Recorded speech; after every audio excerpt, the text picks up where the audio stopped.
On November 24, 2025, the Australian Senate was thrown into chaos, not by a heated policy dispute or a contentious piece of legislation, but by a dramatic and highly controversial stunt from One Nation leader Pauline Hanson, a figure never far from the spotlight.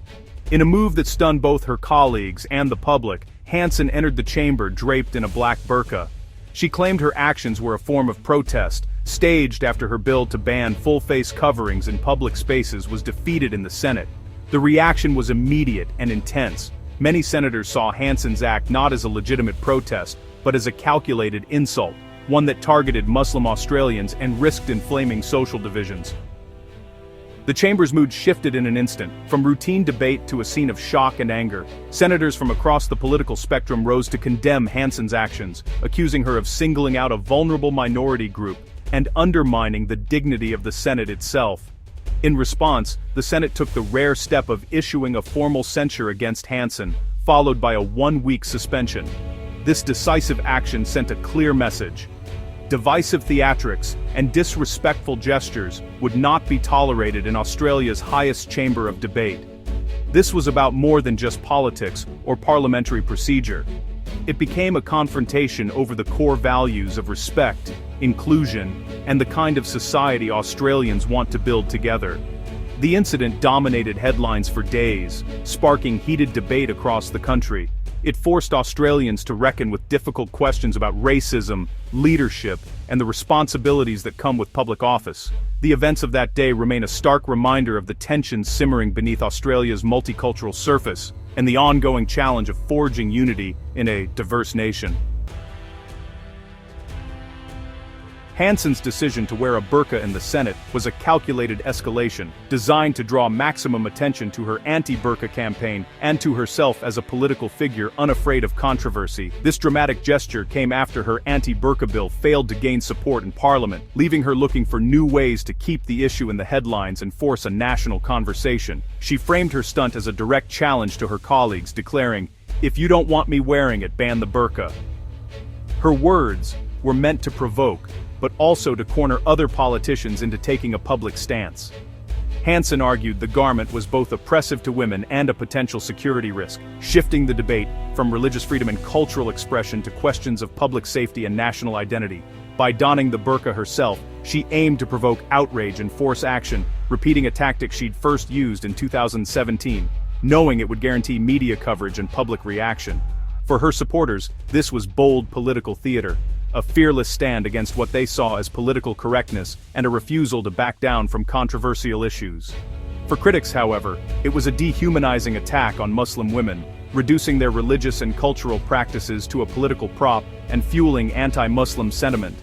Many argued Hanson's protest ignored the real experiences and voices of those who wear the burqa, turning a complex symbol of faith and identity into a tool for political gain and public spectacle. The act was widely seen as an attempt to inflame public opinion rather than inform or foster understanding, dominating headlines and talk shows across the country. Rather than sparking meaningful debate, it deepened divisions, reinforced harmful stereotypes, and left many Australians questioning the motives behind such political theatrics. In the end, Hanson's stunt became the message itself, one that many Australians found deeply offensive, and that continues to echo in debates about identity, inclusion, and the limits of political protest. The backlash in the Senate was swift and unified, with members from all sides of politics expressing their shock and dismay almost immediately. The chamber, usually divided along party lines, found itself united in condemnation. Green Senator Mehreen Faruqi, the first Muslim woman in Parliament, condemned Hanson's actions as racist and deeply hurtful. She spoke passionately about the pain such gestures inflict on minority communities, highlighting the responsibility of leaders to foster respect and inclusion. Independent Senator Fatima Payman called the stunt disgraceful, echoing the outrage of many Australians. She emphasized that Parliament should be a place of dignity, not a stage for divisive theatrics or personal attacks. Foreign Minister Penny Wong moved to censure and suspend Hanson, declaring her behavior unworthy of the Senate. Wong's words underscored the gravity of the incident, insisting that Parliament must uphold the values of respect and equality.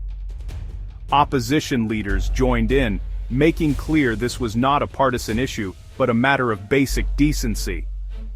politicians from across the spectrum stood together, denouncing the act as an affront to the nation's values.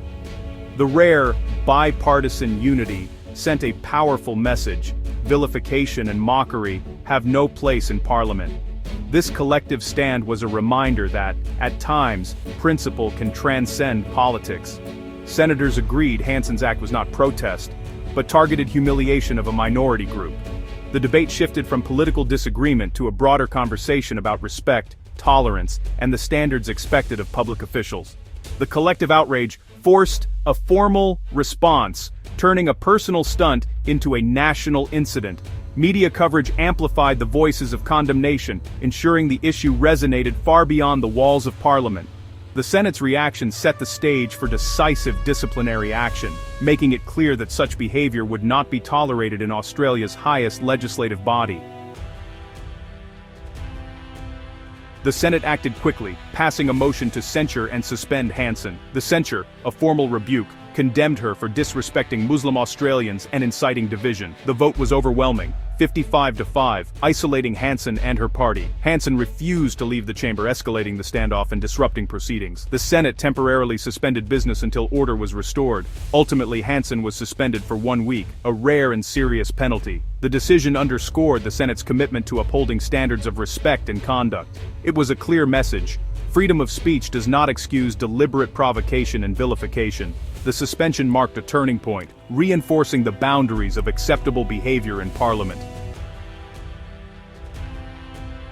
Hanson's Burqa stunt was the latest in a long line of provocations targeting minorities. Since entering politics in 1996, she's built her career on inflammatory rhetoric, first warning of Australia being swamped by Asians, then by Muslims. Her Senate speeches and campaigns have consistently focused on anti-immigrant and anti-Muslim themes. The 2025 incident echoed her 2017 Burqa stunt, which drew criticism but no suspension. Hanson's repeated use of such tactics shows her commitment to divisive political theater, regardless of backlash. Her actions have long frustrated colleagues, who see them as damaging to social cohesion. A recent federal court ruling found she racially discriminated against Senator Faruqi, further cementing her controversial reputation. The Senate suspension was a culmination of years of mounting frustration with her pattern of behavior. Hanson's actions reverberated far beyond Parliament, deeply affecting Muslim Australians, especially women who wear facial coverings. For them, the stunt was personal, fueling feelings of alienation and fear. Such acts by national leaders can legitimize harassment and discrimination in daily life. The incident challenged Australia's self-image as a successful multicultural nation, exposing underlying divisions. Hanson's growing political influence signals a rise in populist anti-immigration sentiment. Her ability to dominate headlines shows the power of provocative politics to shape public discourse. The Senate's strong bipartisan condemnation was a vital counter-narrative, affirming that racism and intolerance are unacceptable. The suspension drew a line in the sand, defending respect and inclusivity as core Australian values. How Australia responds to such challenges will define its identity as a modern, diverse democracy. The Hanson saga is a lesson in the responsibilities of leadership in a diverse society. Free speech is vital, but leaders must use it to elevate, not debase, public debate. Hanson's stunt chose spectacle over substance, inflaming tensions rather than fostering understanding. True leadership means engaging complex issues with empathy and respect, not mockery. The unified response from Parliament was a hopeful sign, showing that, despite differences, leaders can defend shared values. The incident reaffirmed that vilification has no place in public life. As Australia's diversity grows, its leaders must commit to respectful, inclusive politics. The path forward demands balancing free speech with responsibility and protecting minority communities from harm. The response to Hanson's actions offers hope that Australia remains dedicated to building a society based on mutual respect.